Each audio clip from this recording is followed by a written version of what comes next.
जय श्री राम, जय हनुमान, जय बजरंगबली। भाइयों और बहनों, आज मैं आपको एक ऐसी भावपूर्ण कथा सुनाने जा रही हूँ जिसे सुनकर मन भक्ति से भर जाएगा। यह कथा एक गांव की है जहां वर्षों की प्रतीक्षा के बाद बजरंगबली के भव्य मंदिर की प्राण प्रतिष्ठा का शुभ अवसर आया।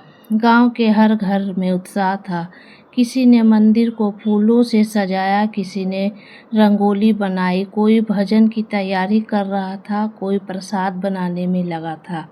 ऐसा लग रहा था मानो पूरा गांव अयोध्या बन गया हो।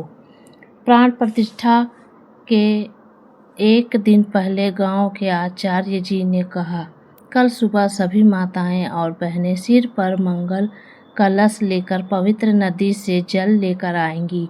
उसी जल से भगवान बजरंगबली का अभिषेक होगा। यह सुनते ही गांव की महिलाओं की खुशी का ठिकाना नहीं रहा। उन्होंने निश्चय किया कि वे पूरे श्रद्धा भाव से कलश यात्रा में भाग लेंगी। अगली सुबह ब्रह्म मुहूर्त में पूरा गांव जाग उठा। शंख की ध्वनि, मंदिर की घंटियां और श्री राम की जय जयकार, जय श्री राम का मधुर जाप वातावरण में गूंज रहा था। सभी महिलाएं सुंदर, स्वच्छ और मर्यादित वस्त्र पहनकर एक स्थान पर एकत्र हुई। उनके सिर पर सजे हुए कलश थे। कलश पर आम के पत्ते, नारियल और लाल चुनरी सुशोभित थी। उनके हाथों में फूल थे और मुख पर भक्ति का मुस्कान। जैसे ही कलश यात्रा शुरू हुई, आगे आगे भगवा ध्वज लहरा रहा था। पीछे भजन मंडली गा रही थी, बोलो सियावर रामचंद्र की जय, पवन सुत हनुमान की जय। पूरा गांव जयकारों से गूंज उठा। रास्ते में छोटे छोटे बच्चे महिलाओं पर पुष्प वर्षा कर रहे थे। घरों की छतों से लोग हाथ जोड़कर इस पवित्र यात्रा का स्वागत कर रहे थे। नदी के तट पर पहुंचकर सभी महिलाओं ने पहले भगवान सूर्य को प्रणाम किया, फिर दोनों हाथ जोड़कर प्रार्थना की, हे प्रभु, यह केवल जल नहीं, हमारी श्रद्धा है। इसे स्वीकार कीजिए और हमारे गांव पर अपनी कृपा बनाए रखिए। इसके बाद सभी महिलाएं ने विधि पूर्वक कलश में जल भरा। वापसी की यात्रा और भी मनमोहक थी। भजन, ढोल, मंजीरे और जयकारों के बीच ऐसा लग रहा था जैसे स्वयं बजरंगबली अपने भक्तों के साथ चल रहे हो।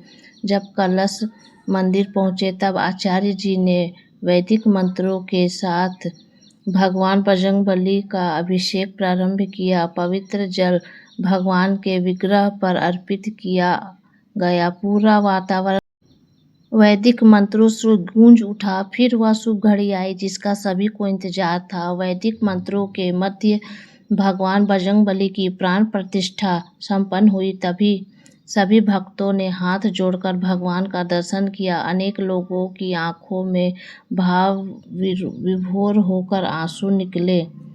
ऐसा प्रतीत हो रहा था मानो पूरा मंदिर दिव्य ऊर्जा से भर गया। इसके बाद भव्य आरती हुई। दीपों की रोशनी, घंटियों की मधुर ध्वनि और भक्तों की श्रद्धा से वातावरण का अत्यंत पावन बना दिया। आरती के बाद सभी को प्रसाद वितरित किया गया। किसी ने खिचड़ी का भोग बनाया, किसी ने हलवा, किसी ने बूंदी के लड्डू और किसी ने फल अर्पित किए।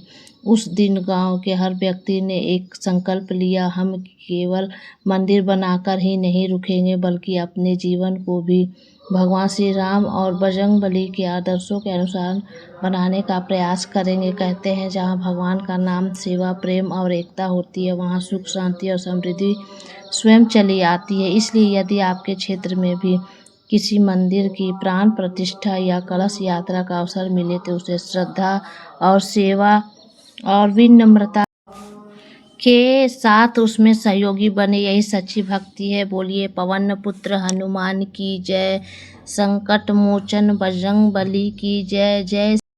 अगर आपको यह वीडियो पसंद आया हो तो प्लीज़ चैनल को सब्सक्राइब करें और बेल आइकन दबाना ना भूलें और अपने मित्रों के साथ शेयर ज़रूर करें। जय श्री राम, जय हनुमान।